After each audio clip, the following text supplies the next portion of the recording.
The Roots of Ritualism in Church and Masonry by H. P. Blavatsky. H. P. Blavatsky Series. Number 23 Theosophy Company, Mysore, Private Ltd. Bangalore 560-004. Objects of the Theosophical movement: I. To form the nucleus of a universal brotherhood of humanity, without distinction of race, creed, sex, caste, or color. 2. The study of ancient and modern religions, philosophies, and sciences, and the demonstration of the importance of such study. And 3. The investigation of the unexplained laws of nature and the psychical powers latent in man. The articles of H. P. Blavatsky and W. Q. Judge, which originally appeared in the Theosophist, Lucifer, and the Path, were issued in pamphlet form by the Theosophy Company, Los Angeles, USA. For the benefit of students and inquirers in India, these are now being reprinted in an Indian edition. Is reprint edition, 1984, by courtesy, the Theosophy Company, 245, West 33rd St., Los Angeles, California.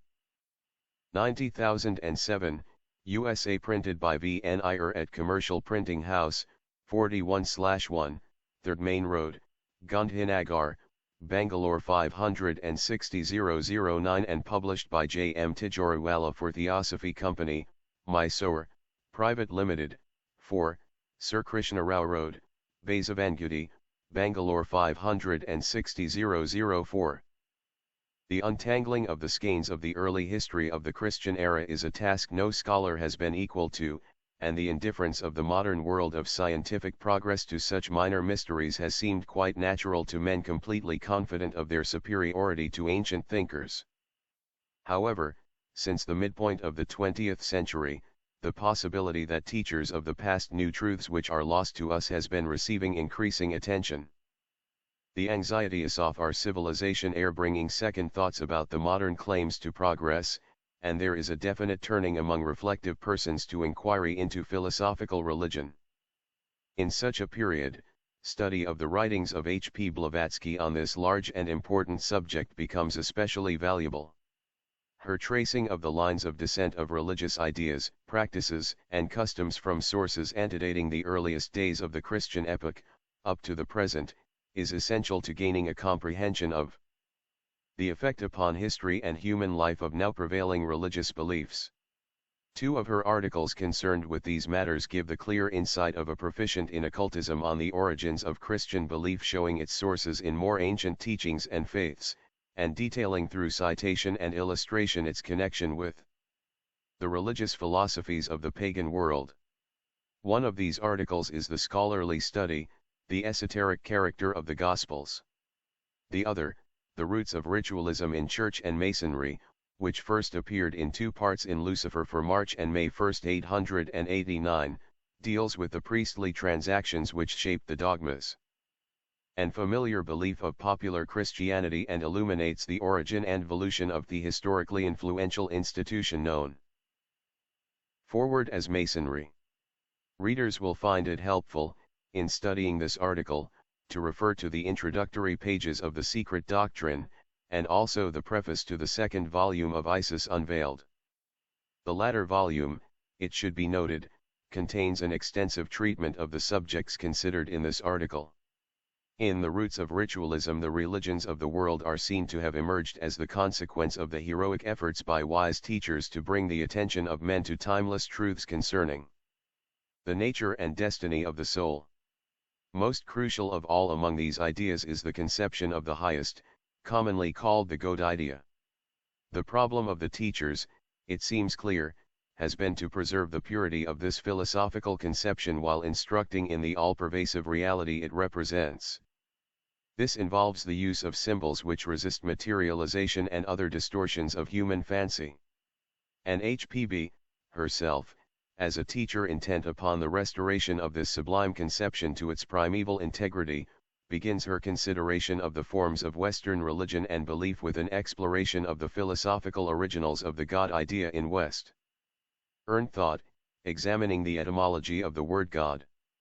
Attention is given to the effects on belief of the ascendancy of the Roman Church to temporal power, and to the attempt of certain Neoplatonic thinkers to philosophize Christian forms, an effort which was hardly successful, together with accounts of the numerous rites, symbols, and even language which had been borrowed from pagan ceremonies. With hardly an exception, the forms of Christian observance were copied from the faiths of the Egyptians, Greeks, and other ancient peoples, without knowledge of their inward meaning.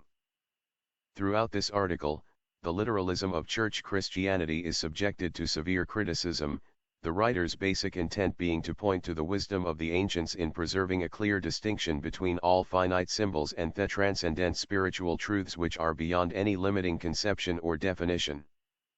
The much maligned Gnostics are shown to be the only philosophical Christians, having a history which goes back to a time long before Jesus, while Masonry is traced to the mysteries of ancient Greece and to a later endeavor to preserve and continue the guardianship of wisdom which the Gnostics could no longer fulfill, having been either destroyed or driven underground by their orthodox persecutors.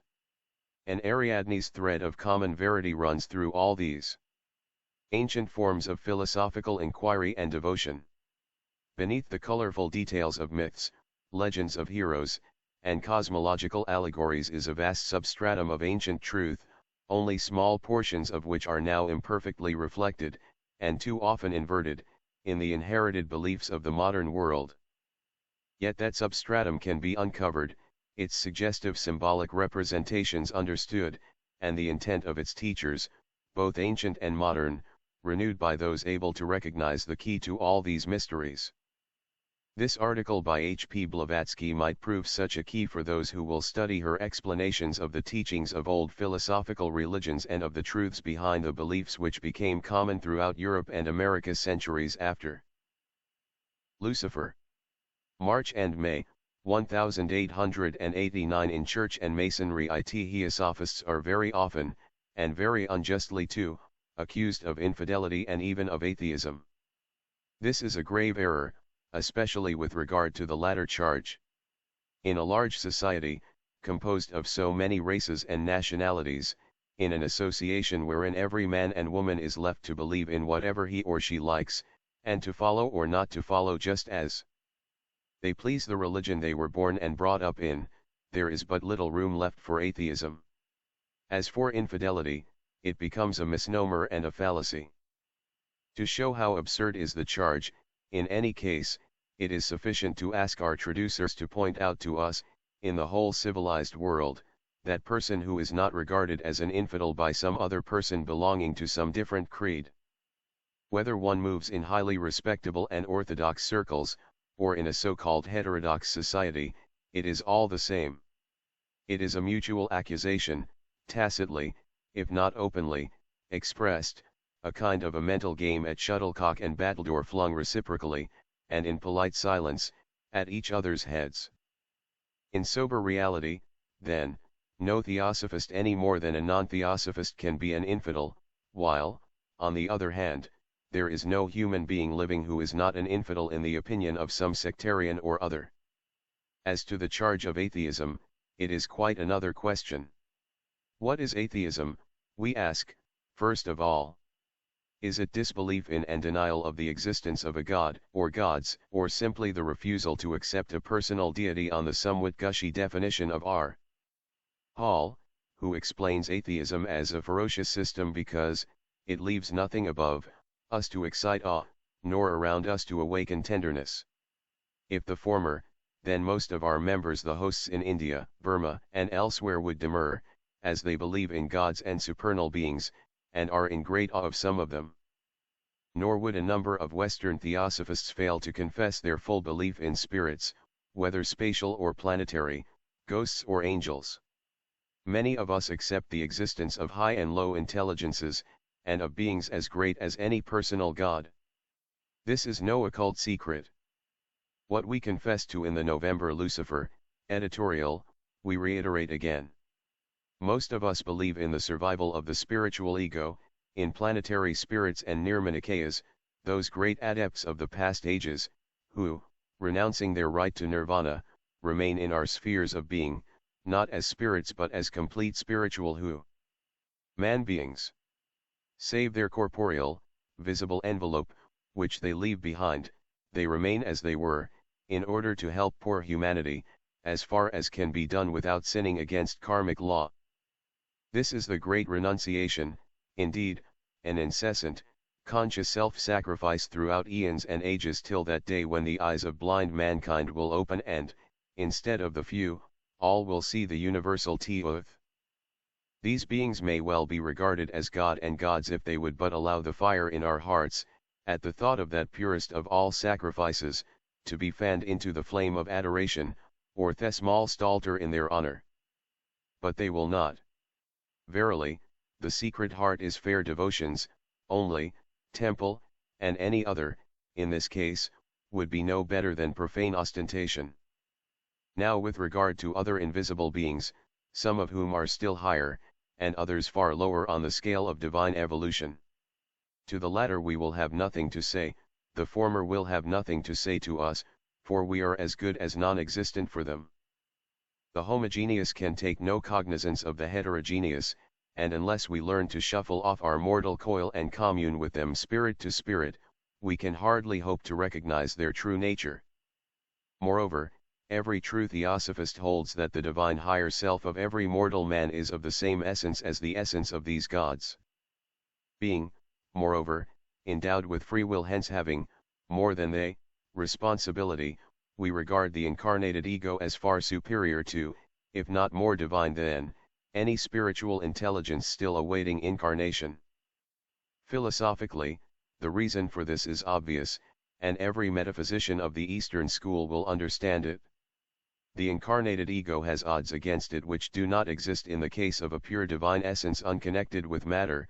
The latter has no personal merit, whereas the former is on his way to final perfection through the trials of existence, of pain and suffering. The shadow of karma does not fall upon that which is divine and unalloyed, and so different from us that no relation can exist between the two as to those deities which are regarded in the Hindu esoteric pantheon as finite and therefore under the sway of karma. No true philosopher would ever worship them. They are signs and symbols. Shall we then be regarded as atheists, only because while believing in spiritual hosts, those beings who have to be worshipped in their collectivity as a personal God, we reject them absolutely as representing the one unknown? And because we affirm that the eternal principle, the all-in-all, or the absoluteness of the totality, cannot be expressed by limited words, nor be symbolized by anything with conditioned and qualificative attributes, shall we, moreover, permit to pass without protest the charge against us of idolatry by the Roman Catholics, of all men? They, whose religion is as pagan as any other of the solar and element worshippers, whose creed wash framed out for them, cut and dry, ages before the year I of Christian era, and whose dogmas and rites are the same as those of every idolatrous nation, if any such nation still exists in spirit anywhere at this day. Over the whole face of the earth, from the north to the South Pole, from the frozen gulfs of Northland to the torrid plains of southern India, from Central America to Greece and Chaldea, the solar fire, as the symbol of divine creative power, of life and love, was worshipped. The union of the sun, male element, with earth and the water, matter, the female element, was celebrated in the temples of the whole universe. If pagans had a feast commemorative of this union which they celebrated 9 months ere the winter solstice, when Isis was said to have conceived, so have the Roman Catholic Christians. The great and holy day of the Annunciation, the day on which the Virgin Mary found favor with her God and conceived the Son of the Highest, is kept by Christians 9 months before Christmas. Hence, the worship of the fire, lights, and lamps in the churches. Why? Because Vulcan, the fire god, married Venus, the daughter of the sea, that the Magi watched over the sacred fire in the east, and the virgin Vestals in the west. The sun was the father, nature, the eternal Virgin Mother, Osiris and Isis, spirit matter, the latter worshipped under each of its 3 states by pagan and Christian. Hence the virgins even in Japan clothed with star-spangled blue, standing on the lunar crescent, as symbolical of female nature, in her 3 elements of air, water, earth, fire, or the male sun, fecundating her yearly with his radiant beams, the cloven tongues like as of fire of the Holy Ghost. In Kalevala, the oldest epic poem of the Finns, of the pre-Christian antiquity of which there remains no doubt in the Minns of Shoal. Ars, we read of the gods of Finland, the gods of air and water, of fire and the forest, of heaven and the earth. In the superb translation by J.M.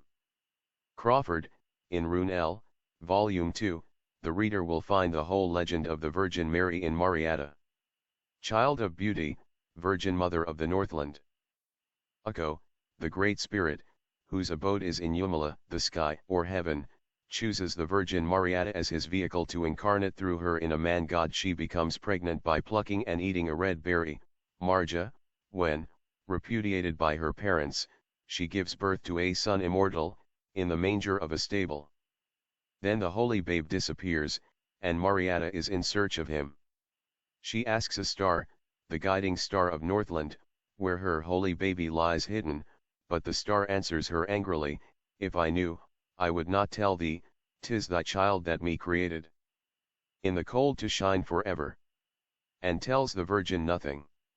Nor will the golden moon help her, because, Mariatta's babe having created her, left her in the great sky, here to wander in the darkness, all alone at eve to wander, shining for the good of others. It is only the silver sun who, taking pity upon the Virgin Mother, tells her, "Yonder is thy golden infant.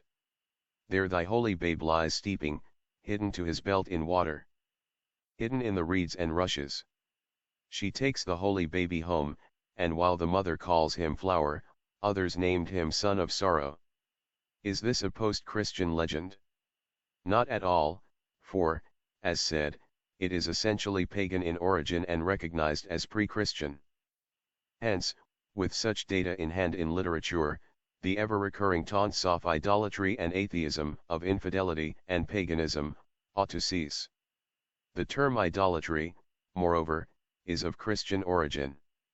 It was used by the early Nazarenes, during the 2 centuries of our era, against those nations who used temples and churches, statues and images, because they, the early Christians themselves, had neither temples, statues, nor images, all of which they abhorred. Therefore the term idola trus fits far better our accusers than ourselves, as this article will show. With Madonnas on every crossroad, there thousands of statues, from Christs and angels in every shape down to popes and saints. It is rather a dangerous thing for a Catholic to taunt any Hindu or Buddhist with idolatry. The assertion has now to be proved. 2. We may begin by the origin of the word God. What is the real and primitive meaning of the term? Its meanings and etymologies are as many as they are various. One of them shows the word derived from an old Persian and mystic term Goda. It means itself, or something self-emanating from the absolute principle. The root word was Godan, whence Woden, and Odin, the Oriental radical having been left almost unaltered by the Germanic races. Thus they made of it God, from which the adjective gut good, as also the term gods, or idol, were derived. In ancient Greece, the word Zeus and Theos led to the Latin deus. This Goda, the emanation, is not, and cannot be, identical with that from which it radiates, and is, therefore, but a periodical, finite manifestation. Old Aratus, who wrote, "Full of Zeus are all the streets and the markets of man. Full of him is the sea and the harbors," did not limit his deity to such a temporary reflection on our terrestrial plane as Zeus, or even its antitype Dios, but meant, indeed, the universal, omnipresent principle. Before the radiant god Dios, the sky, attracted the notice of man, there was the Vedic Tad, that, which, to the initiate and philosopher, would have no definite name, and which was the absolute darkness that underlies every manifested radiancy. No more than the mythical Jupiter, the latter reflection of Zeus, could Surya, the sun, the first manifestation in the world of Maya and the son of Dios, fail to be termed father by the ignorant. Thus the sun became very soon interchangeable and one with Dios, for some, the sun, for others, the father in the radiant sky. Dios Pitar / the father in the sun, and the son in the father, truly shows, however, his finite origin by having the earth assigned to him as a wife. It is during the full decadence of metaphysical philosophy that Daiva Prithvi, heaven and earth, began to be represented as the universal cosmic parents, not alone of men, but of the gods also. From the original conception, abstract and poetical, the ideal cause fell into grossness. Dayas, the sky, became very soon Dayas or heaven, the abode of the Father, and finally, indeed, that Father himself. Then the Son, upon being made the symbol of the latter, received the title of Dinakara Day Maker, of Bhaskara Light Maker, now the Father of his Son, and vice versa. The reign of ritualism and of anthropomorphic cults was henceforth established and finally degraded the whole world, retaining supremacy to the present civilized age. Such being the common origin, we have but to contrast the two deities, the God of the Gentiles and the God of the Jews, on their own revealed word, and judging them on their respective definitions. Oft themselves, conclude intuitively which is nearest to the grandest ideal. We quote Colonel Ingersoll, who brings Jehovah and Brahma parallel with each other. The former, from the clouds and darkness of Sinai, said to the Jews, "Thou shalt have no other gods before me. Thou shalt not bow down thyself to them nor serve them, for one, the Lord thy God, am a jealous God, visiting the iniquities of the fathers upon the children unto the third and fourth generation of them that hate me." Contrast this with the words put by the Hindu into the mouth of Brahm, "I am the same to all mankind. They who honestly serve other gods, involuntarily worship me. I am he who partaketh of all worship, and I am the reward of all worshippers." Compare these passages. The first, a dungeon where crawl the things begot of jealous slime, the other, great as the domed firmament inlaid with suns. The first is the God who haunted Calvin's fancy, when he added to his doctrine of predestination that of hell being paved with the skulls of unbaptized infants.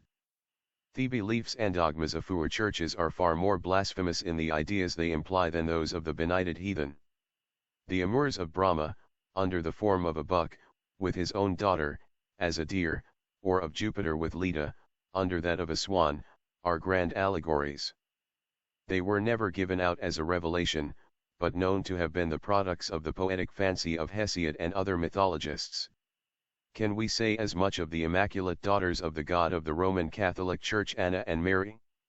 Yet, even to breathe that the Gospel narratives are allegories too, as they would be most sacrilegious were they accepted in their dead letter, constitutes in a Christian born me of blasphemy. One verily, they may whitewash and mask as much as they like the God of Abraham and Isaac, they shall never be able to disprove the assertion of Marcion, Hodenite, that the God of hate could be the same as the Father of Jesus.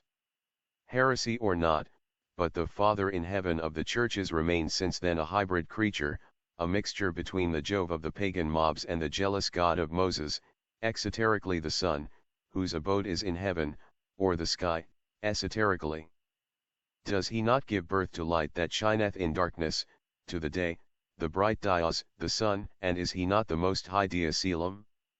And is it not again Terra, the earth, the ever immaculate as the ever prolific Virgin who, fecundated by the ardent embraces of her Lord the fructifying rays of the sun, becomes, in this terrestrial sphere, the mother of all that lives and breathes on her vast bosom? Hence, the sacredness of her products in ritualism, the bread and the wine. Hence also, the ancient messes, the great sacrifice to the goddess of harvest, Ceres Eleusina, the earth again messes, for the initiates, missa for the profane, one now transformed into the Christian Mass or liturgy. The ancient oblation of the fruits of the earth to the sun, the Dies Decimus, the Most High, the symbol of the Gaotu of the Masons to this day, became the foundation of the most important ritual among the ceremonies of the new religion. The worship offered to Osiris Isis, the sun and the earth, 3 to Bel and the cruciform Astarte of the Babylonians, to Odin or Thor and Phrygia, of the Scandinavians, to Bolin and the Virgo Paritura of the Celts, to Apollo and the Magna Mater of the Greeks, all these couples having the same meaning, passed bodily to, and were transformed by the Christians into the Lord God or the howling host descending upon the Virgin Mary. Dia Sol or Solus, the Father, was made interchangeable with the Son, the Father in his noon glory, he became the Son at sunrise, when he was said to be born. This idea received its full apotheosis annually on December the 25th, during the vernal solstice, when the Sun, hence the solar gods of all the nations, was said to be born. Natalis Solis Invicт. And the precursor of the resurrecting Sun grows, and waxes strong, until the vernal equinox, when the god soul begins its annual course, under the sign of the Ram or the Lamb, the first lunar week of the month. The 1st of March was feasted throughout all pagan Greece, as its Neomenia won from Pro. Before, and Phantom, the temple/i.e., the non-initiates who stood before the fane, but dared not enter it. Vide the works of Ragan. 2. The earth, and the moon, its parent, are interchangeable, thus all the lunar goddesses were also the representative symbols of the earth. Vide the secret doctrine T. Symbolism was sacred to Diana. Christian nations celebrate their Easter, for the same reason, on the first Sunday that follows the full moon, at the vernal equinox. With festivals of the pagans, the canonicals of their priests and hierophants were copied by Christendom. Will this be denied? In his Life of Constantine, Eusebius confesses thus, saying, perhaps, the only truth he ever uttered in his life, that in order to render Christianity more attractive to the Gentiles, the priests of Christ adopted the exterior vestments and ornaments used in the pagan cult. He might have added their rituals and dogmas also. It is a matter of history, however unreliable the latter, for a number of facts preserved by ancient writers corroborated that church ritualism and Freemasonry have sprung from the same source, and developed hand in hand. But as Masonry, even with its errors and later innovations, was far nearer the truth than the Church, the latter began very soon her persecutions against it. Masonry was, in its origin, simply archaic Gnosticism, or early esoteric Christianity. Church ritualism was, and is, exoteric paganism, pure and simple, remodeled, we do not say reformed. Read the works of Ragan, a Mason who forgot more than the Masons of today no study, collating them together, the casual but numerous statements made by Greek and Latin writers, many of whom were initiates, most learned neophytes and partakers of the mysteries. Read finally the elaborate and venomous slanders of the Church Fathers against the Gnostics, the mysteries, and their initiates, and you may end by unraveling the truth. It is a few philosophers who, driven by the political events of the day, tracked and persecuted by the fanatical bishops of early Christianity who had yet neither fixed ritual nor dogmas nor church, it is these pagans who founded the latter. Blending most ingeniously the truths of the wisdom religion with the exoteric fictions so dear to the ignorant mobs, it is they who laid the first foundations of ritualistic churches and of the lodges of modern Masonry. The latter fact was demonstrated by Ragan in his Anti-Omnihi of the modern liturgy compared with the ancient mysteries, and showing the rituals conducted by the early Masons. The former may be ascertained by a like comparison of the church canonicals, the sacred vessels, and festivals of Theladin and other churches, with those of the pagan nations. But churches and Masonry have widely diverged since the days when both were one. If asked how a profane can know it, the answer comes: ancient and modern Freemasonry are an obligatory study with every Eastern occultist. Masonry, its paraphernalia and modern innovations, the biblical spirit in it especially, notwithstanding, does good both on the moral and physical planes, or did so, hardly 10 years ago, at any rate. 8. It was a true ecclesia in the sense of fraternal union and mutual help, the only religion in the world, if we regard the term as derived from the word religare, to bind together, as it made all men belonging to it brothers regardless of race and faith.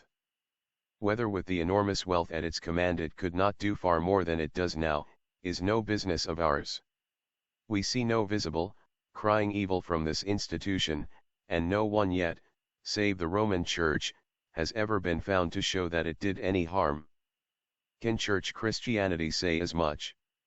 Let ecclesiastical and profane history answer the question. For one, it has divided the whole mankind into Cains and Abels, it has slaughtered millions in the name of her God the Lord of hosts, truly, the ferocious Jehovah Sabaoth, and instead of giving an impetus to civilization, the favorite boast of her followers, it has retarded it during the long and weary medieval ages. It is only under the relentless assaults of science and the revolt of men trying to free themselves, that it began to lose ground and could no longer arrest enlightenment. Yet has it not softened, as claimed, the barbarous spirit of heathendom? We say no, most emphatically.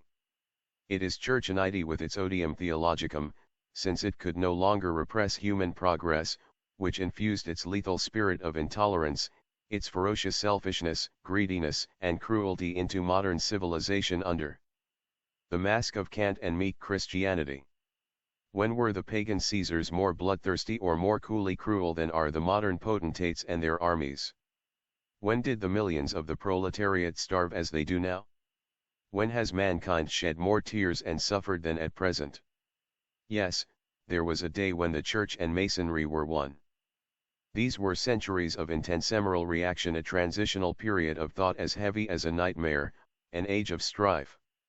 Thus when the creation of new ideals led to the apparent pulling down of the three since the origin of Masonry, the split between the British and American Masons and the French Grand Orient of the Widow's Sons is the first one that has ever occurred. It bids fair to make of these two sections of Masonry a Masonic Protestant and a Roman Catholic Church, as far as regards ritualism and brotherly love, at all events. Old fanes and the destruction of old idols, it ended in reality with the rebuilding of those temples out of the old materials, and the erection of the same idols under new names. It was a universal rearrangement and whitewashing, but only skin deep.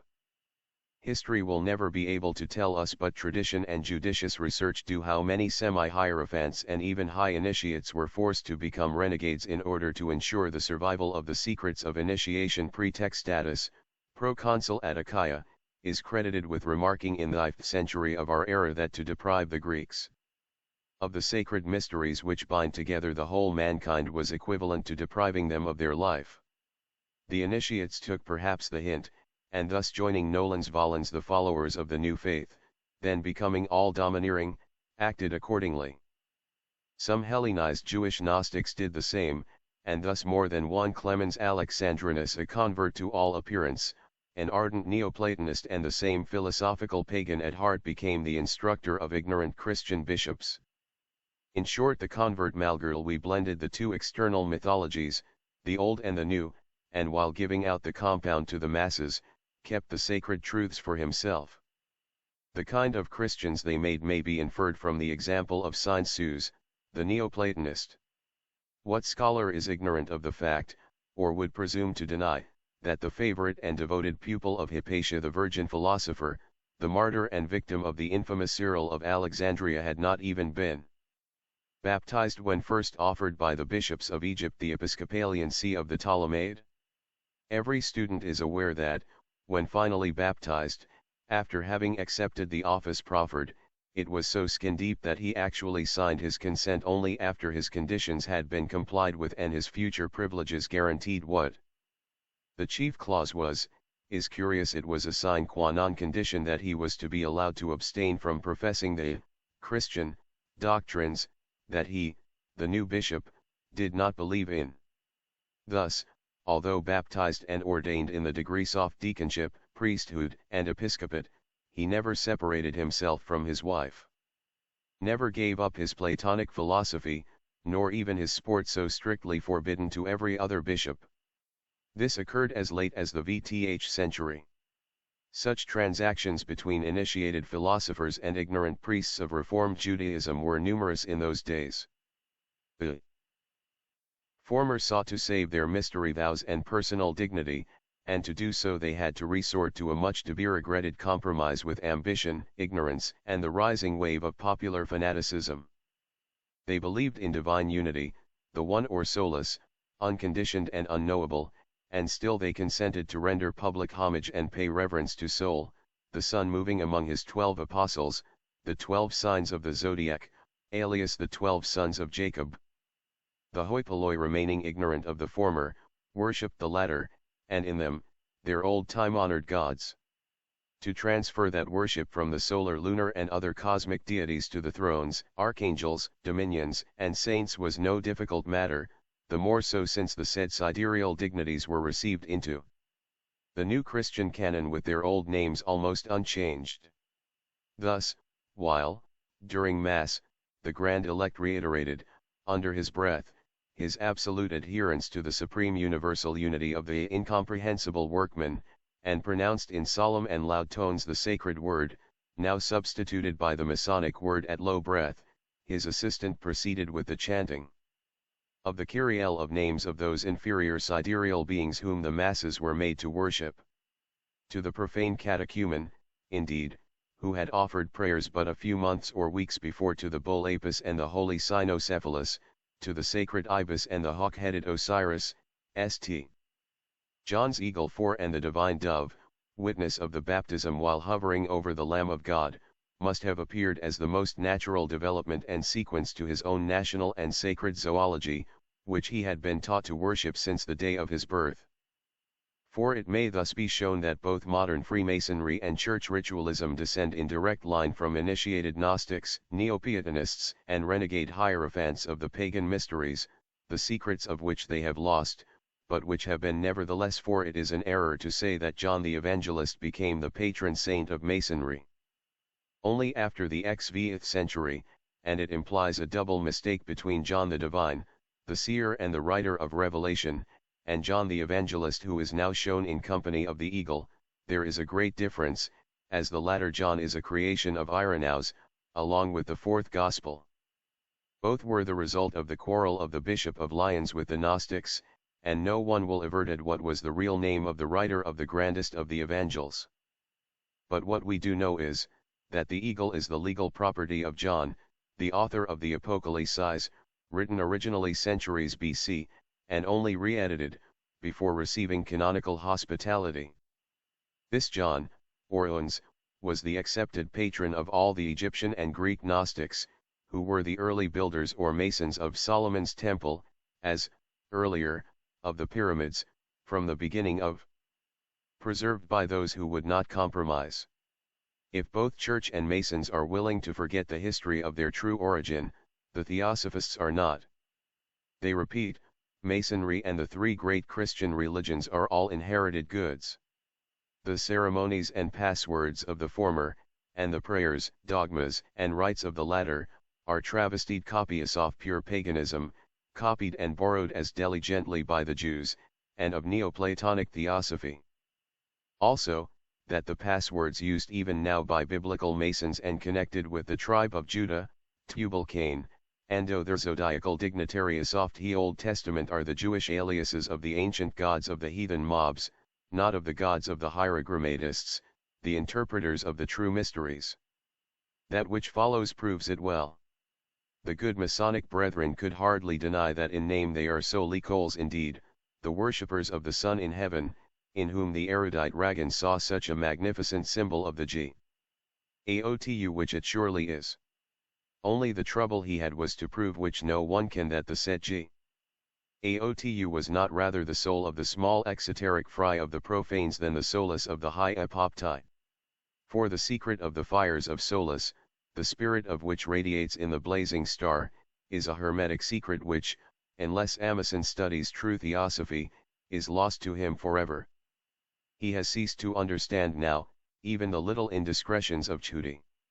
To this day Masons and Christians keep the Sabbath sacred, and call it the Lord's Day, yet they know as well as any that both Sunday, and the Sonntag of Protestant England and Germany, mean the Sunday or the Day of the Sun, as it meant 2000 years ago.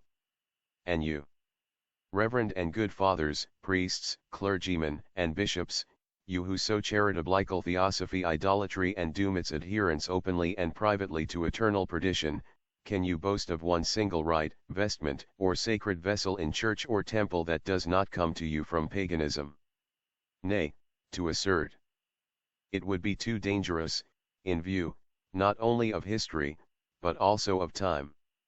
The eagle was his attribute, the most archaic of symbols being the Egyptian the bird of Zeus, and sacred to the sun with every ancient people. Even the Jews adopted it among the initiated Kabbalists, as the symbol of the Sephirah Tifereth, the spiritual there or air. Says Mr. Myers, Kabbalah with the Druids the eagle was the symbol of the supreme deity, and again a portion of the cherubic symbol.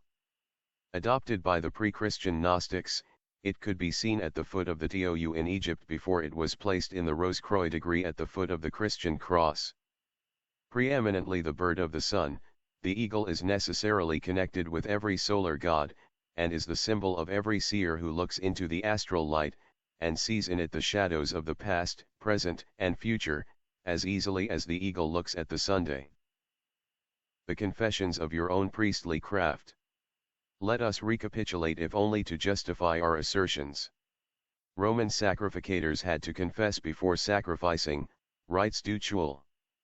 The priests of Jupiter donned a tall, square, black cap, vide Armenian and Greek modern priests, the head-dress of the Flamens.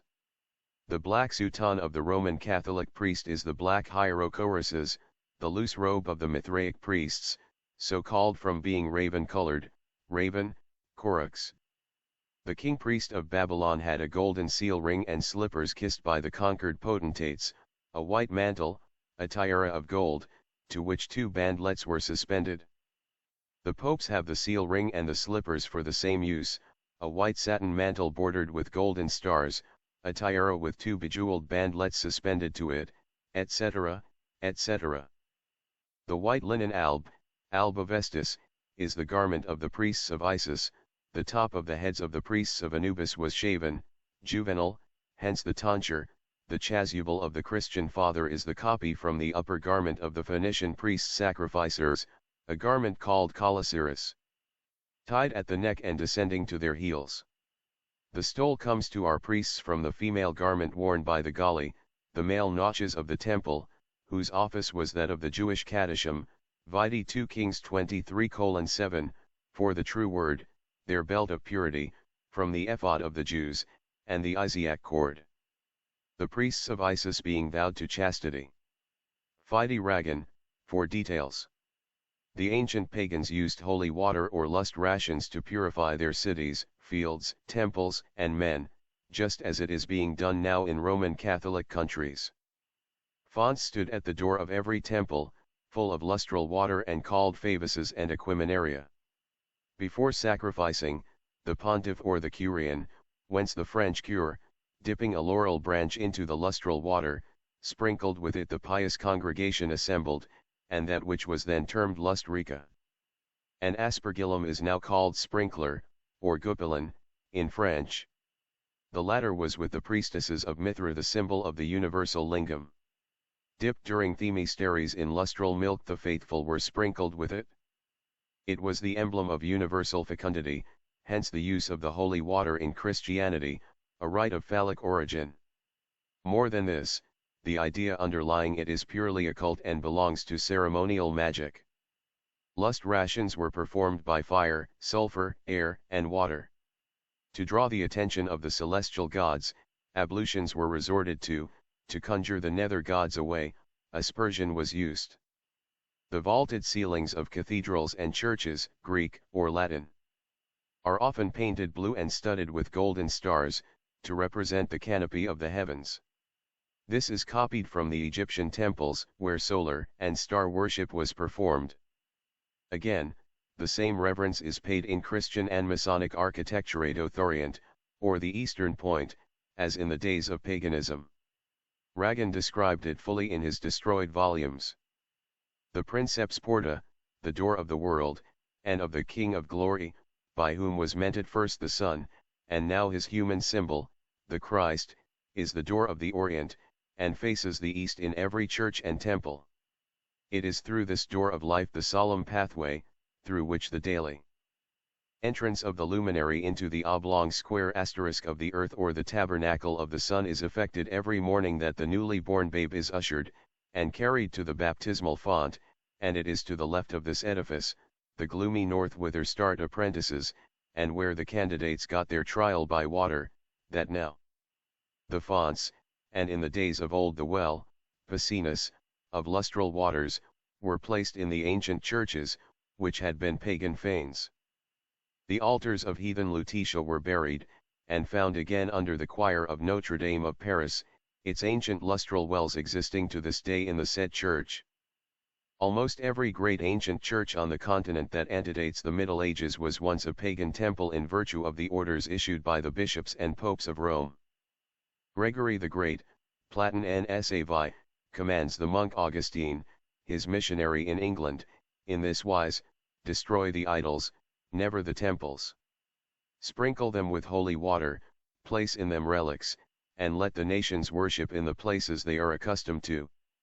We have but to turn to the works of Cardinal Barrow News, to find in the year XXXVth of his Annals his confession. The Holy Church, he says, was permitted to appropriate the rites and ceremonies used by the pagans in their idolatrous cult, since she, the Church, expiated them by her consecration. In the Antiquites Gallices, Book 2, ch. 19, by Fauchet, we read that the bishops of France adopted and used the pagan ceremonies in order to convert followers to Christ. 5. Except, perhaps, the temples and chapels of dissident Protestants, which are built anywhere, and used for more than one purpose. In America I know of chapels hired for fairs and shows, and even theaters, today a chapel, the day after sold for debts, and fitted for a gin shop or a public house. I speak of chapels, of course, not of churches and cathedrals. 6. A Masonic term, a symbol of the Arks of Noah, and of the covenant of the Temple of Solomon, the Tabernacle, and the camp of the Israelites, all built as oblong squares. Mercury and Apollo were represented by oblong cubes and squares, and so is Kaaba, the great temple at Mecca. This was when Gaul was still a pagan country.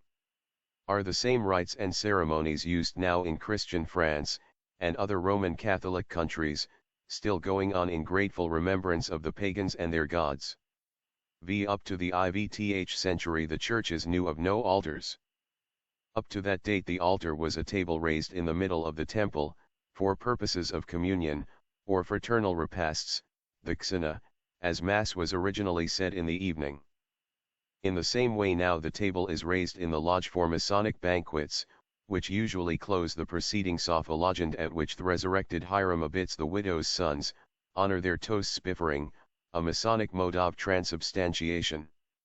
Shall we call their banquet tables altars, also? Why not? The altars were copies from the Era Maxima of pagan Rome. The Latin placed square and oblong stones near their tombs, and called them Era, altar. They were consecrated to the gods Lares and Manes. Our altars are a derivation from these square stones, another form of the boundary stones known as the gods Termini, the Hermeses, and the Mercuries, whence Mercurius quadratus, quadriceps, quadrifrons, etc., etc., xhe four-faced gods, whose symbols these square stones were, from the highest antiquity. The stone on which the ancient kings of Ireland were crowned was such an altar. Such a stone is in Westminster Abbey, endowed, moreover, with a voice. Thus our altars and thrones descend directly from the priapic boundary stones of the pagans, the gods Termini. Shall the church-going reader feel very indignant if he is told that the Christians adopted the pagan way of worshipping in a temple, only during the reign of Diocletianus? Up to that period, they had an insurmountable horror for altars and temples, and held them in abomination for the first 250 years of our era. These primitive Christians were Christians indeed, the moderns are more pagan than any ancient idolaters. The former were the Theosophists of those days, from 15th century they became Helleno-Judaic Gentiles minus the philosophy of the Neoplatonists. Read what Manutius Felix says in the ill-road century to the Romans: you fancy that we, Christians, conceal that which we worship because we will have neither temples nor altars. But what image of God shall we raise, since man is himself God's image? What temple can we build to the deity, when the universe, which is its work, can hardly contain it? How shall we enthrone the power of such omnipotence in a single building? Is it not far better to consecrate to the deity a temple in our heart and spirit? But then the rerations of the type of Manutius Felix had in their mind the commandment of the master initiate, not to pray in the synagogues and temple as the hypocrites do, that they may be seen of men. Matthew 6:5. They remembered the declaration of Paul, the apostle initiate, the master builder, I Corinthians 3:10, that man was the one temple of God, in which the Holy Ghost, the Spirit of God, dwelleth. Ibid, they obeyed the truly Christian precepts, whereas the modern Christians obey but the arbitrary canons of their respective churches, and the rules of their elders. Theosophists are notorious atheists, exclaims a writer in the Church Chronicle. Not one of them is ever known to attend divine service. The church is obnoxious to them, and forthwith uncorking the vials of his wrath, he pours out their contents on the infidel, heathen FTS. The modern churchman stones the Theosophist as his ancient forefather, the Pharisee of the synagogue of the Libertines, Acts 6:9, stones Stephen, for saying that which even many Christian Theosophists say, namely that the Most High dwelleth not in temples made with hands, Ibid 48, and they suborn men just as these iniquitous judges did, Ibid 2, to testify against us. Forsooth, friends, you are indeed the righteous descendants of your predecessors, whether of the colleagues of Saul, or of those of Pope Leo X, the cynical author of the ever-famous sentence, how useful to us this fable of Christ, quantum nobis protest hac fabula Christi. 6. The solar myth theory has become in our day stale ad nauseam repeated as we hear it from the four cardinal points of Orientalism and symbolism, and applied indiscriminately to all things and all religions, except church Christianity and state religion. No doubt the sun was throughout the whole antiquity and since days immemorial the symbol of the creative deity with every nation, not with the Parsees alone, but so he is with the ritualists.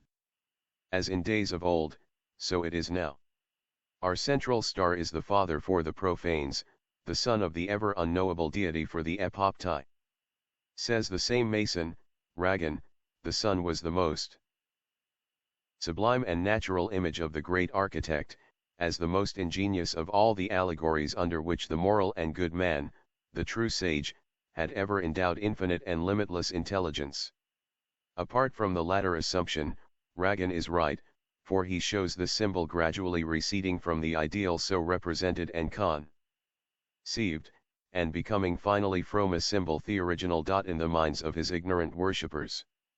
Then the great Masonic author proves that it is the physical sun which was regarded as both the Father and the Son by the early Christians. Oh, initiated brethren, he exclaims.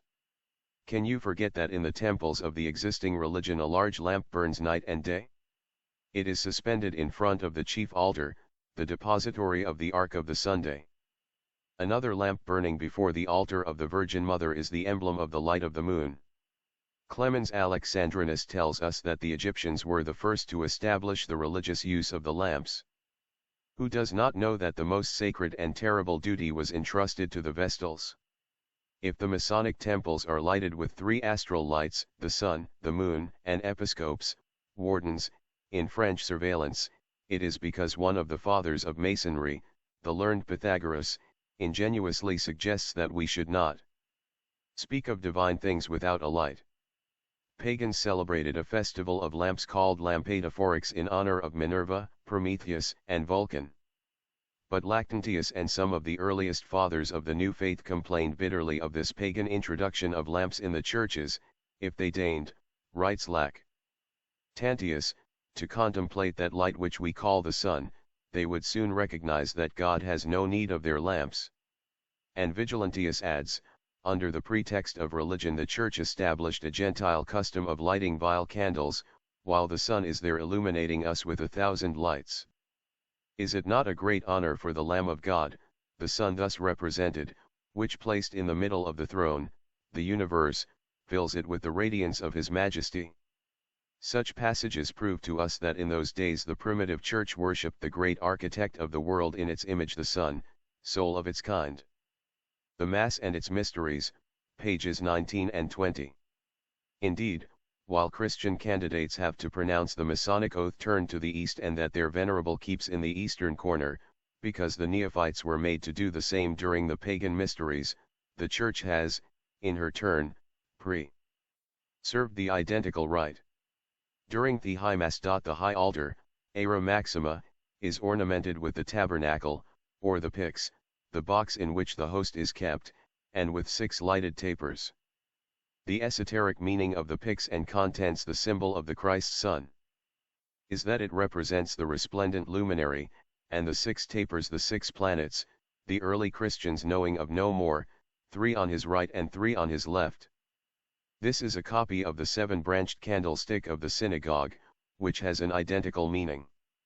Sol est Dominus Muse, the Son is my Lord, exclaims David in Psalm 95, translated very ingeniously in the authorized version by Theosophist, a great God, a great King. Iovial gods, v. 3, or planets truly. Augustin Chalice is more sincere in his Philosophie des Religions Comparers, Vol. 2, p. 18, when he writes, all are devs, demons, on this earth, save the God of the seers, initiates, the sublime Iao, and if in Christ you see aught than the Son, then you adore a dev, a phantom such as are all the children of night. The east being the cardinal point whence arises the luminary of the day, the great giver and sustainer of life, the creator of all that lives and breathes on this globe, what wonder if all the nations of the earth worshipped in him the visible agent of the invisible principle and cause, and that Mass should be said in the honor of him who is the giver of messes or harvest. But, between worshipping the ideal as a whole, and the physical symbol, a part chosen to represent that whole and the all, there is an abyss. For the learned Egyptian, the sun was the eye of Osiris, not Osiris himself, the same for the learned Zoroastrians.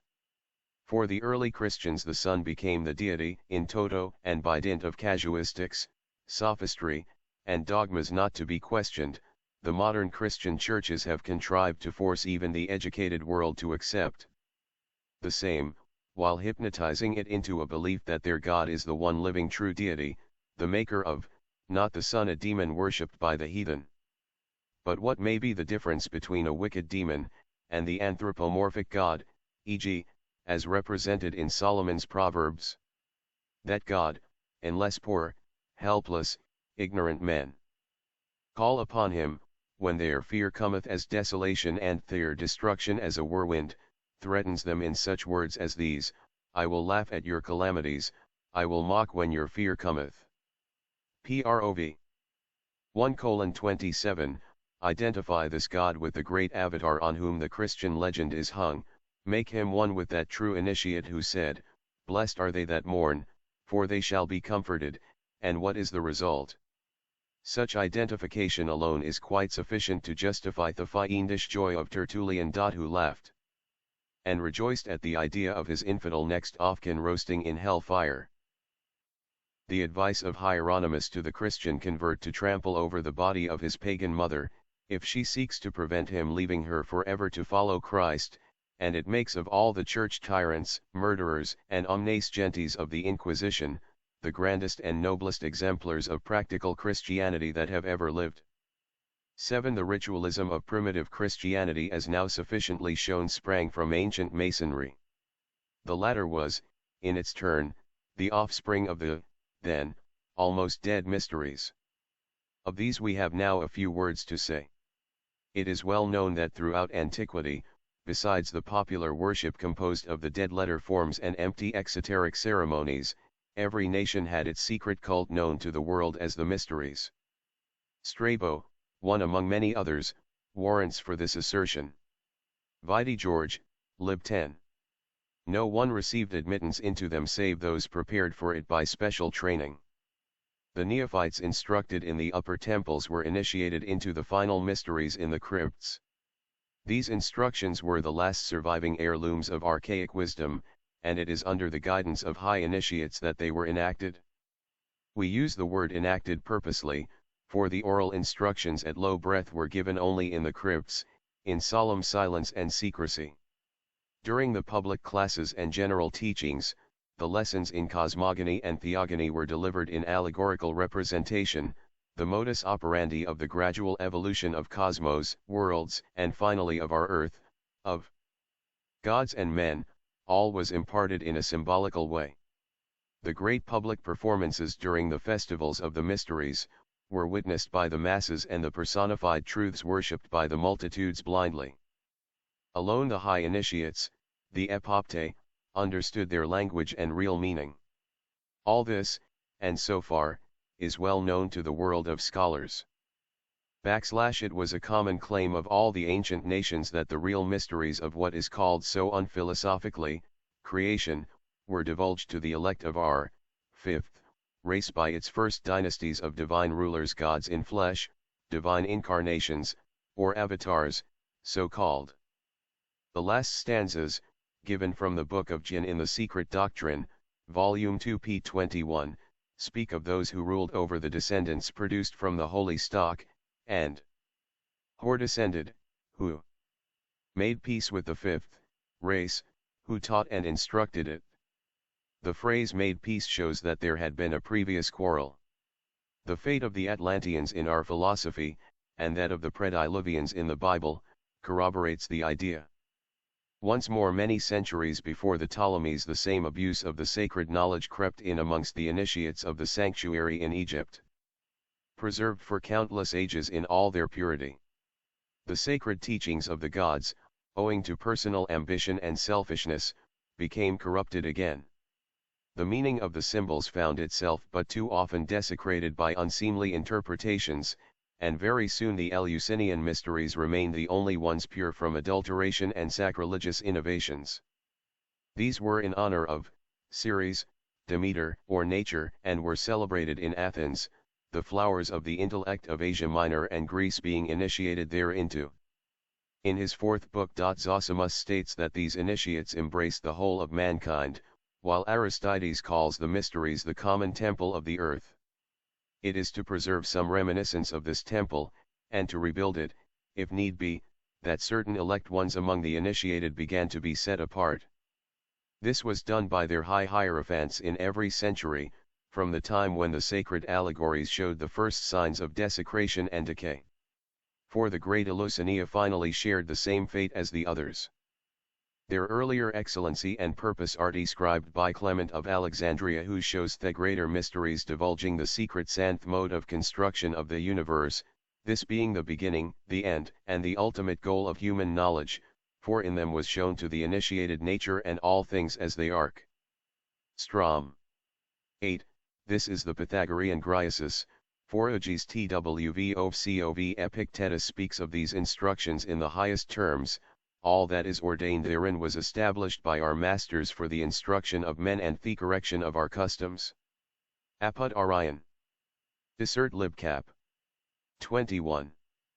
Plato asserts in Theophisto the same: the object of mysterious was to re-establish the soul in its primordial purity, or that state of perfection from which it had fallen.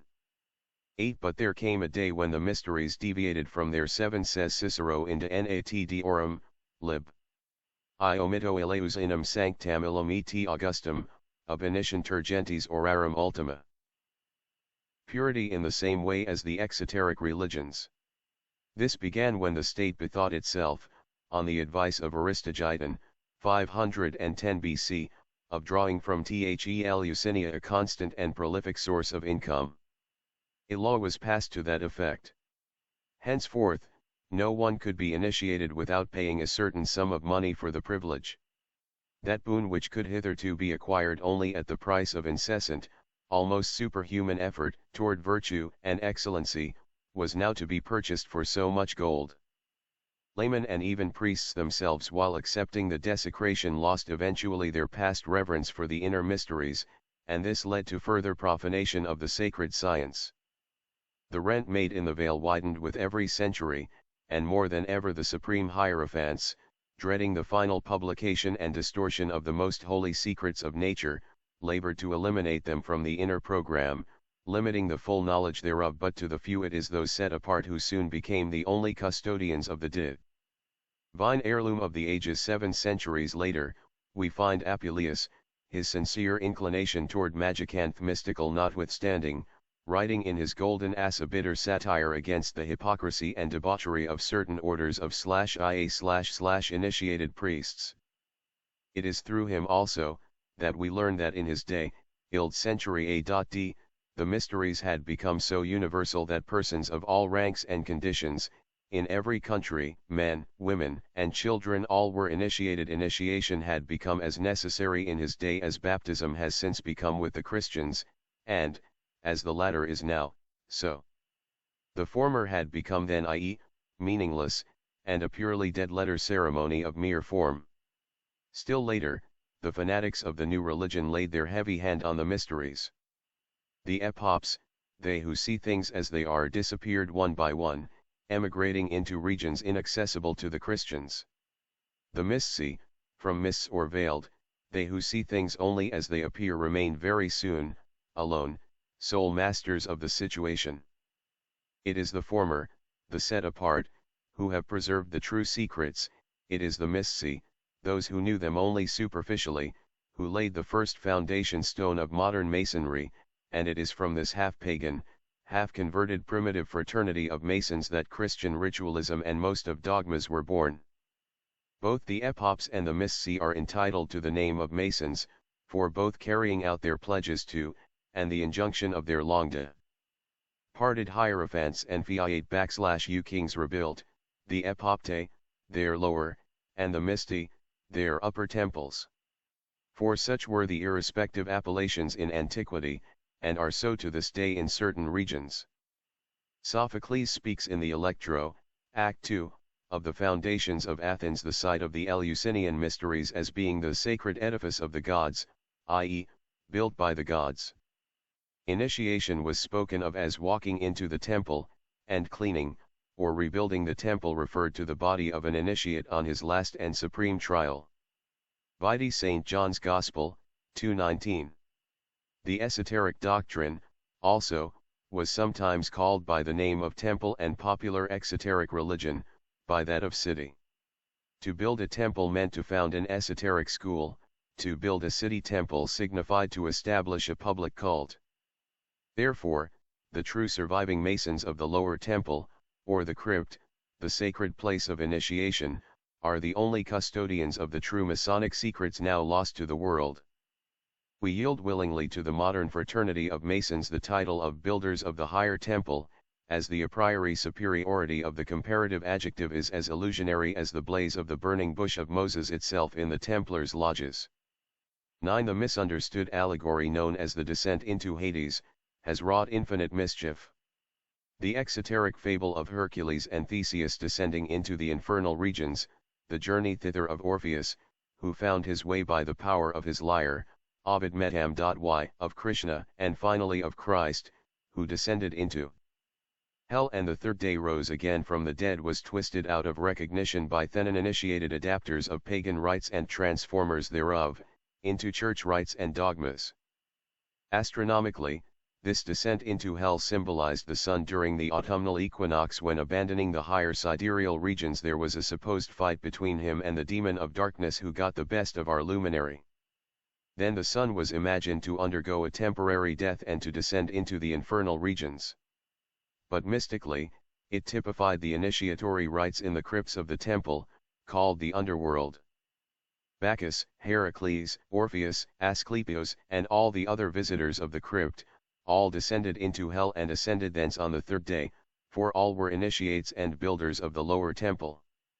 The words addressed by Hermes to Prometheus, chained on Therid rocks of the Caucasus, i.e., bound by ignorance to his physical body and devoured therefore by the vultures of passion, apply to every neophyte, to every Christos on trial.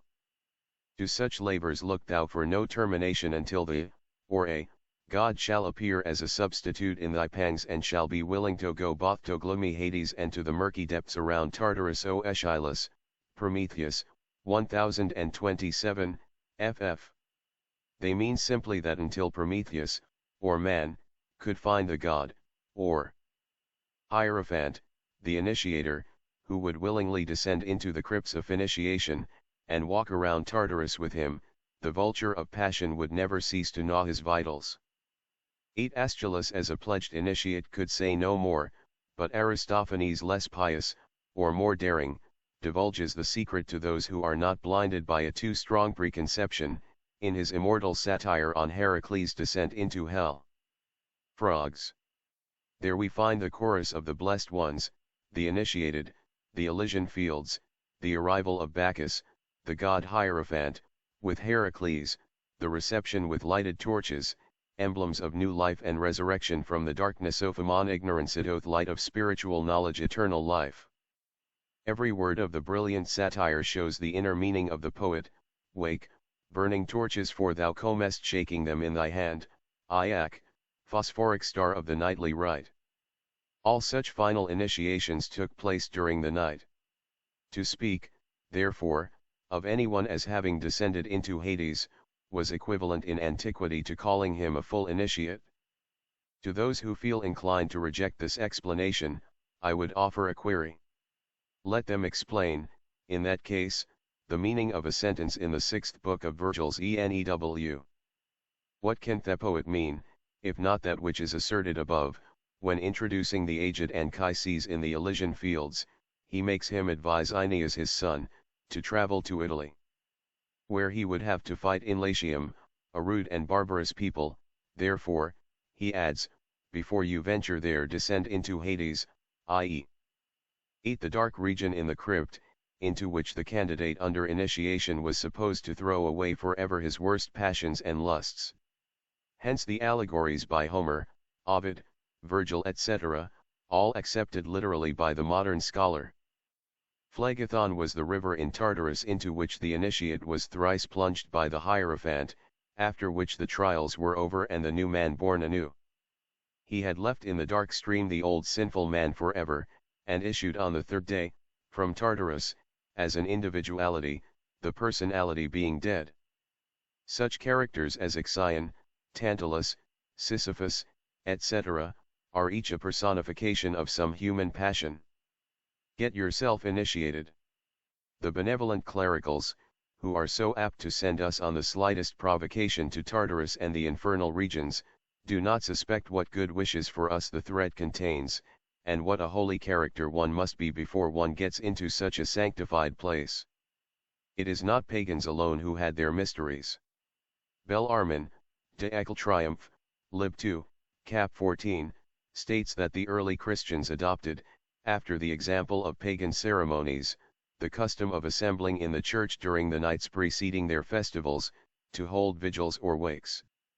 Their ceremonies were performed at first with the most edifying holiness and purity. But very shortly after that, such immoral abuses crept into these assemblies that the bishops found it necessary to abolish them. We have read in dozens of works about the licentiousness in the pagan religious festivals. Cicero is quoted, De Leg Lib 2, Cap 15, showing Diagramondus, the Theban, finding no other means of remedying such disorders in the ceremonies than the suppression of the mysteries themselves.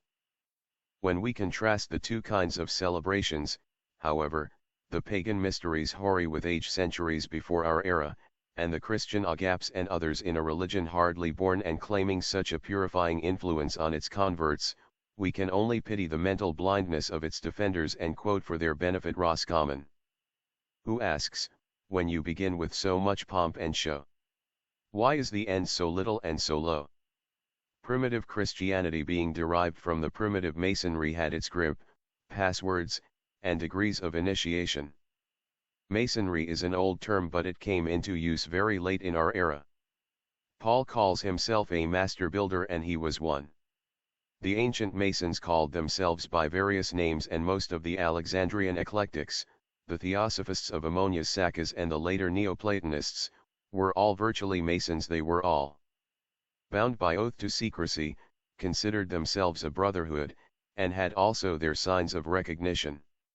The eclectics or Philhellethians comprised within their ranks the ablest and most learned scholars of the day, as also several crowned heads. Says the author of the eclectic philosophy, their doctrines were adopted by pagans and Christians in Asia and Europe, and for a season everything seemed favorable for a general fusion of religious belief. The emperors Alex, Ender Severus and Julian embraced them. Their predominating influence upon religious ideas excited the jealousy of the Christians of Alexandria. The school was removed to Athens, and finally closed by the Emperor Justinian. Its professors withdrew to Persia, where they made many disciples. A few more details may prove perchance interesting. We know that the Eleusinian mysteries survived all others.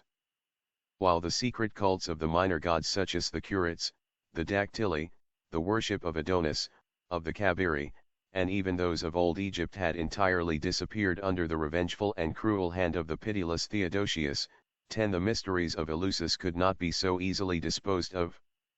They were indeed the religion of mankind, and shone in all their ancient splendor if not in their primitive purity. It took several centuries to abolish them, and they could not be entirely suppressed before the year 396 of our era. It is then that the builders of the higher, or city temple appeared first on the scene and worked unrelentingly to infuse their rituals and peculiar dogmas into the nascent and ever-fighting and quarreling church. The triple sanctus of the Roman Catholic Mass is the triple S of these early Masons, and is the modern prefix to their documents or any written balustra, the initial of salutum, or health as cunningly put by a Mason. This triple Masonic salutation is the most ancient among their greetings. Ragan. 11. But they did not limit their grafts on the tree of the Christian religion to this alone. During the mysteries of Eleusis, wine represented Bacchus and Ceres wine and bread, or corn. 11. Now Ceres 9, and we may add beyond, to India and Central Asia, for we find their influence everywhere in Asiatic countries. 10. The murderer of the Thessalonians, who were butchered by this pious son of the church. 11. Bacchus is certainly of Indian origin. Pausanias shows him the first to lead an expedition against India, and the first to throw a bridge over the Euphrates.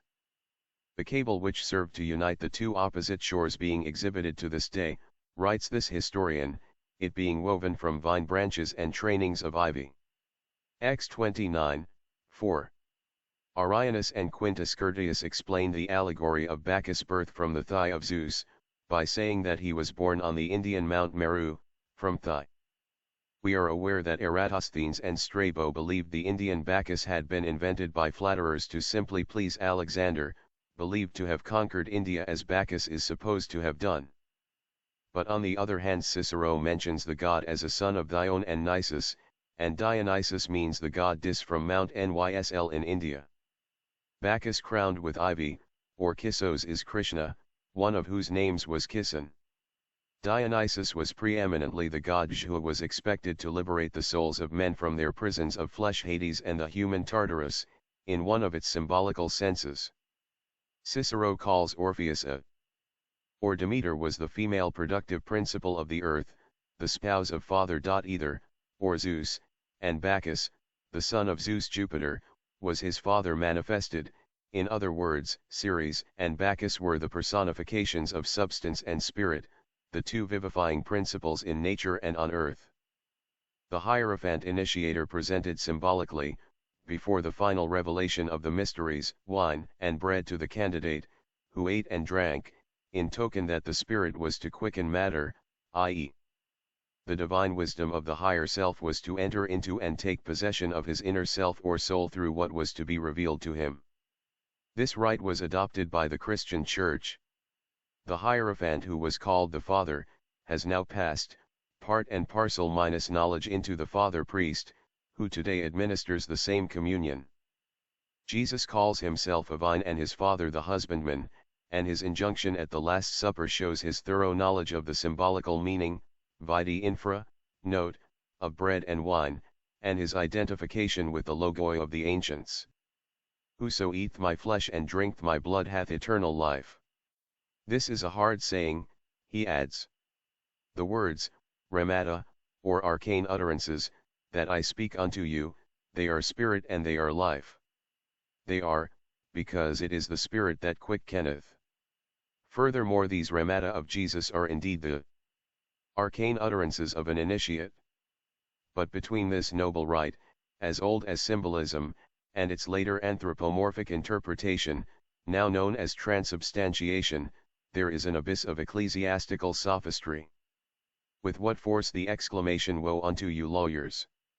For ye have taken away the key of knowledge, and will not permit even now gnosis to be given to others," with what tenfold force, I say, it applies more now than then.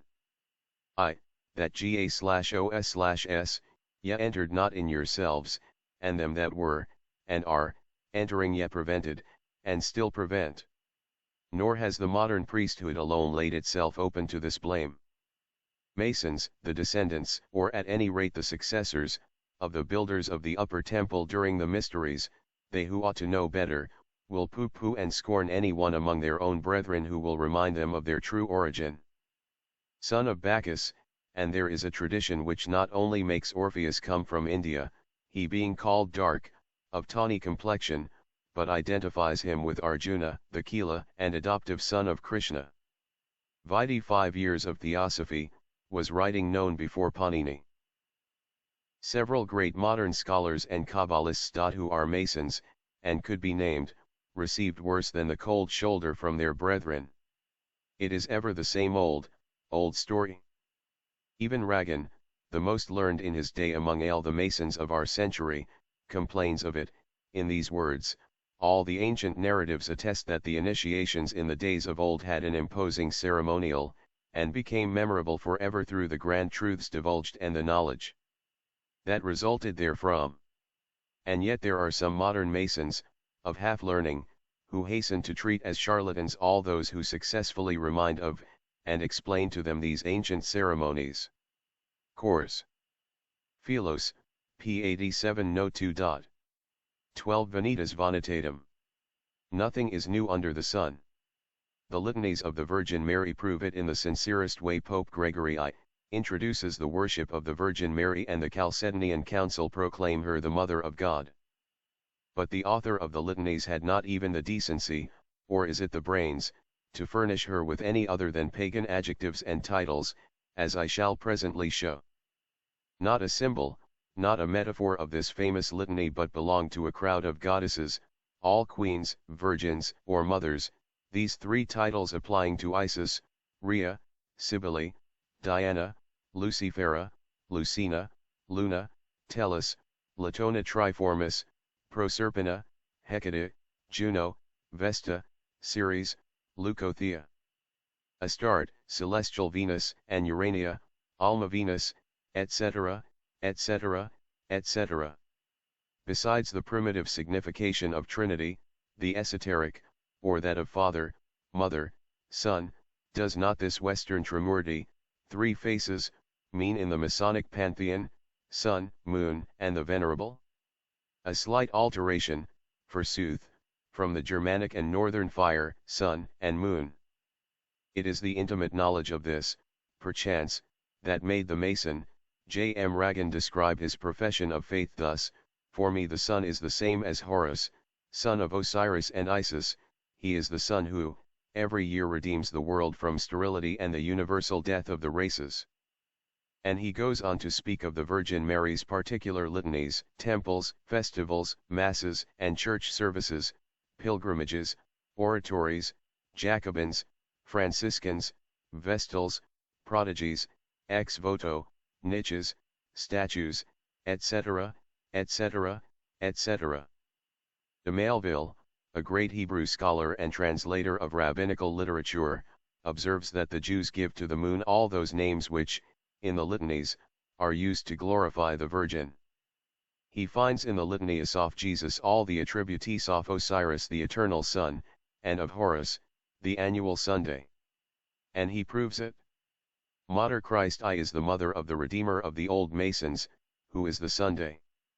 The hoi polloi among the Egyptians, claimed that the child, symbol of the great central star, Horus, was the son of Osirith and Ozith, whose souls had ensouled, after their death, the sun and the moon. Isis became, with the Phoenicians, Astarte, the names under which they adored the moon, personified as a woman adorned with horns, which symbolized the crescent. Astarte was represented at the autumnal equinox after her husband, the sun's, defeat by the Prince of Darkness, and descent into Hades, as weeping over the loss of her consort, who is also her son, as Isis does. That of her consort, brother, and son, Osiris Horus. Astarte holds in her hand a cruciform stick, a regular cross, and stands weeping on the crescent moon. The Christian Virgin Mary is often represented in the same way, standing on the new moon, surrounded by stars and weeping for her son. Juxta crociem lacrimis adum pendihate, vidishta mater dolorosa. Is not she the heiress of Isis and Astarte? Asks the author. Truly, and you have but to repeat the litany to the Virgin of the R. Catholic Church, to find yourself repeating ancient incantations to Adona, Venus, the mother of Adonis, the solar god of so many nations, to Mylitta, the Assyrian Venus, goddess of nature, to Alilat, whom the Arabs symbolized by the two lunar horns, to Selene, wife and sister of Helion, the sun god of the Greeks, or to the Magna Mater, Honestissima, Purissima, Castelcima, the universal mother of all beings because she is Mother Nature. Verily is Maria, Mary, the Isis Myrionymus, the goddess mother of the 10,000 names. As the sun was Phosphus, in heaven, so he became Apollo on earth and Pluto in the still lower regions.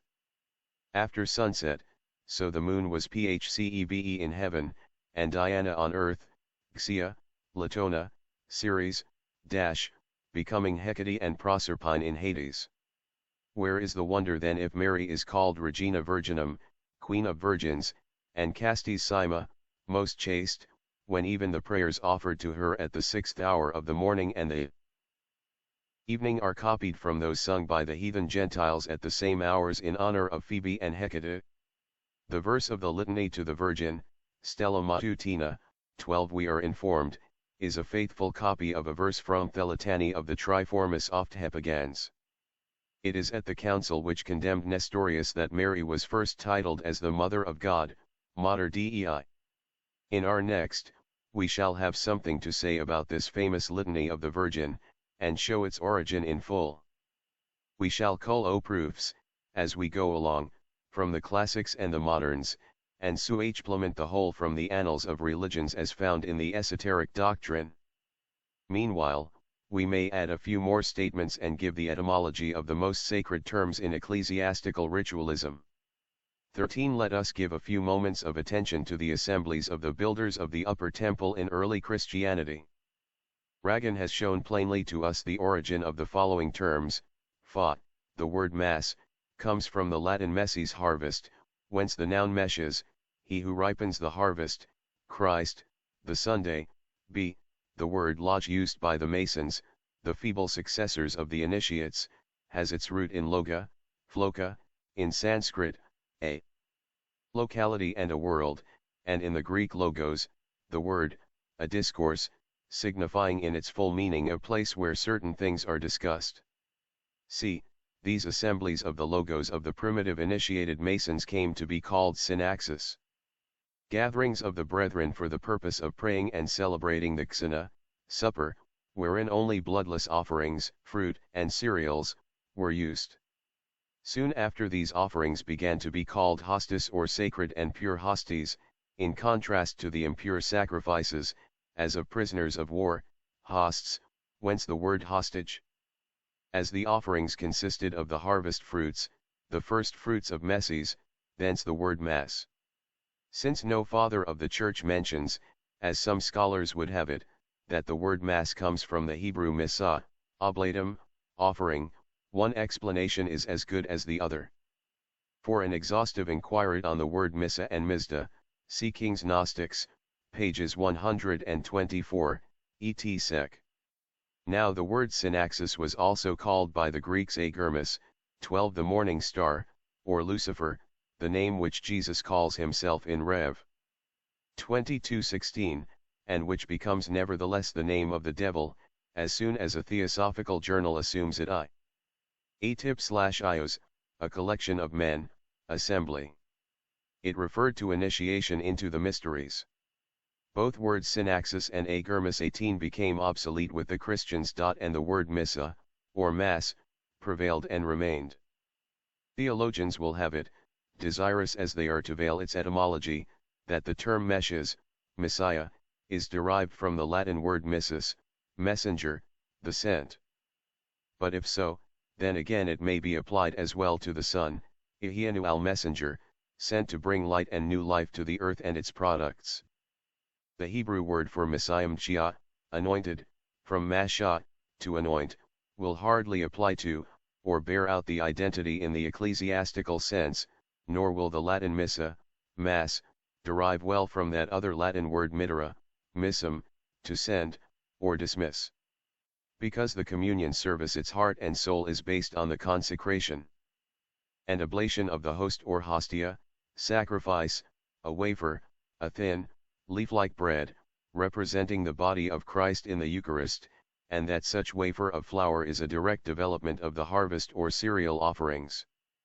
Again, the primitive masses were kasnas, late dinners or suppers, which, from the simple meals of Romans, who washed, were anointed, and wore a sanitary garment at dinner, became consecrated meals in memory of the Last Supper of Christ. The converted Jews in the days of the apostles met at their synaxes, to read the Evangels and their correspondence, epistles. Saint Justin, 150 A.D., tells us that these solemn assemblies were held on the day called Sunday, Dies Magnus, on which days there were psalms chanted, collation of baptism with pure water, and the agapo of the Holy Synod with bread and wine. What has this hybrid combination of pagan Roman dinners, raised by the inventors of church dogmas to a sacred mystery, to do with the Hebrew Messiah, he who causes to go down into the pit, or Hades, or its Greek transliteration Messias? As shown by Nork, Jesus was never anointed either as high priest or king, therefore his name of Messias cannot be derived from its present Hebrew equivalent. The less so, since the word anointed, or rubbed with oil, a Homeric term, is kris, xpts, and kreo, xptu, both to anoint the body with oil. See Lucifer for 1887, the esoteric meaning of the Gospels. Another High Mason, the author of The Source of Measures, 13 Hesychus, gives the name, Agermis, to the first day of the initiation into the mysteries of Ceres, goddess of harvest, and refers to it also under that of Synaxis. The early Christians called their Mass, before this term was adapted, and the celebration of their mysteries Synaxis, a word compounded from sun with and ago I lead, whence, the Greek synaxis, or an assembly. Summarizes this imbroglio of the ages in a few lines by saying, the fact is there were two Messiahs, one, as causing himself to go down into the pit, for the salvation of the world. 14 This was the sun shorn of his golden rays and crowned with blackened ones, symbolizing this loss, as the thorns. The other, was the triumphant Messiah, mounted up to the summit of the arch of heaven, personate as the Lion of the tribe of Judah. In both instances he had the cross. At the Amber Vales, the festivals in honor of Ceres, the Arv. The assistant of the high priest, clad in pure white, placing on the hostia, sacrificial heap, a cake of corn, water, and wine, tasted the wine of libation and gave to all others to taste. The oblation, or offering, was then taken up by the high priest. It symbolized the three kingdoms of nature: the cake of calm, vegetable kingdom, the sacrificial vase or chalice, mineral, and the pall, the scarf-like garment, of the Hierophant, an end of which he threw over the blation wine cup. This pall was made of pure white lambskins. The modern priest repeats, gesture for gesture, the acts of the pagan priest. He lifts up and offers the bread to be consecrated, blesses the water that is to be put in the chalice, and then pours the wine into it, incenses the altar, etc., etc., and going to the altar, washes his fingers, saying, I will wash my hands among the innocent and encompass thy altar, O Lord. He does so, because the ancient and pagan priest did the same, saying, I wash, with lustral water, my hands among the innocent, the fully initiated brethren, and encompass thy altar, O great goddess, Ceres. Thrice went the high priest round the altar loaded with offerings, carrying high above his head the chalice covered with the end of his snow-white lambskin. The consecrated vestment worn by the Pope, the pall, has the form of a scarf made of white wool, embroidered with purple crosses. In the Greek Church, the priest covers, with the end of the pall thrown over his shoulder, the chalice. The high priest of antiquity repeated thrice during the divine services his O Redemptor Mundi to Apollo the sun, his Mater Salvatoris, to Ceres, the earth, his Virgo Peritura, to the Virgin God 14. From times immemorial every initiate before entering on his supreme trial of initiation, in antiquity as at the present time, pronounced these sacramental words. And I swear to give up my life for the salvation of my brothers, which constitute the whole mankind, if called upon, and to die in the defense of truth. Des, etc., and pronounced 7 ternary commemorations. Hearken, O Masons! The ternary number, so reverenced in antiquity, is as reverenced now, and is pronounced 5 times during the Mass. We have 3 in Troibo, 3 Kyrie eleison, 3 Mea culpa, 3 Agnus Dei, 3 Dominus vobiscum. A true Masonic series. Let us add to this the 3 Et cum spiritu tuo, and the Christian Mass yields to us the same 7 triple commemorations. Paganism, Masonry, and theology such is the historical trinity now ruling the world sub rosa. Shall we close with a Masonic greeting and say, Lustrious officers of Hiram Abiff, initiates, and widows' sons. The kingdom of darkness and ignorance sees fast dispelling, but there are regions still untouched by the hand of the scholar, and as black as the night of Egypt. Fratra, sobri iastot et vigilate. HPB. Theosophical Literature Isis Unveiled, a master key to the mysteries of ancient and modern science and theology by H. P. Blavatsky, Volume 1, Science, XLV plus 628 pages. Vol. 2 Theology, 4 plus 640 pp.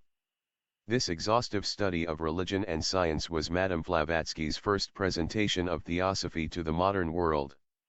It is reproduced in photographic facsimile of the original edition, 1877, 2 volumes bound in 1, cloth, complete with general index and supplementary topical index. American edition. The Secret Doctrine, The Synthesis of Science, Religion, and Philosophy by H. P. Blavatsky, Vol. I. Cosmogenesis, Slady I plus 676 pages. Volume LL Anthropogenesis, 14 plus 798 pages. A systematic development of theosophical teachings on cosmogenesis, anthropogenesis, symbolism, comparative religion, with extensive comparisons of ancient wisdom with scientific conceptions. Facsimile of original, 1888, edition, 2 volumes bound in 1, cloth, complete with index, XXXPP.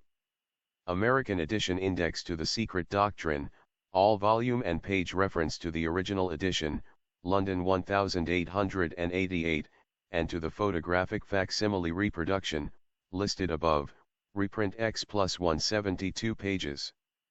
American edition. The Key to Theosophy, an exposition, in question and answer, of the ethics, science, and philosophy of theosophy by H. P. Blavatsky. Reprint of original edition, 1889, 15 plus 367 pages.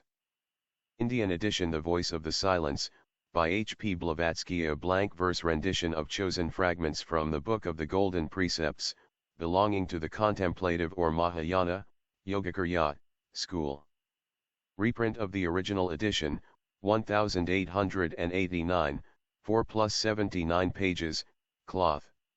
Indian edition. Transactions of the Blavatsky Lodge, by H. P. Blavatsky. Reprint of the original, 1923, XXIV plus 149 pages, cloth.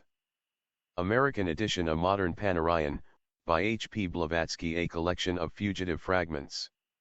American edition. The Ocean of Theosophy by William Q. Judge. A comprehensive text on the theosophical philosophy by a co-founder of the theosophical movement, widely used as a text in study classes.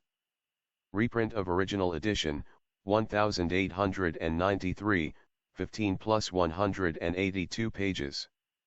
Indian edition, the Bhagavad Gita rendered into English by William Q. Judge, an ancient dialogue of philosophical religion from the Hindu epic, the Mahabharata. Cloth, 18 plus 133 pages. Indian edition, notes on the Bhagavad Gita by W. Q. Judge. Indian edition, letters that have helped me by W. Q. Judge. American edition, and shorter Indian edition, forum answers by William Q. Judge. Reprints from the Theosophical Forum American edition, The Friendly Philosopher, compiled from letters and talks by Robert Crosby, 415 pages. Cloth American edition, Universal Theosophy by Robert Crosby, Indian edition, 5 years of Theosophy essays selected from the Theosophist.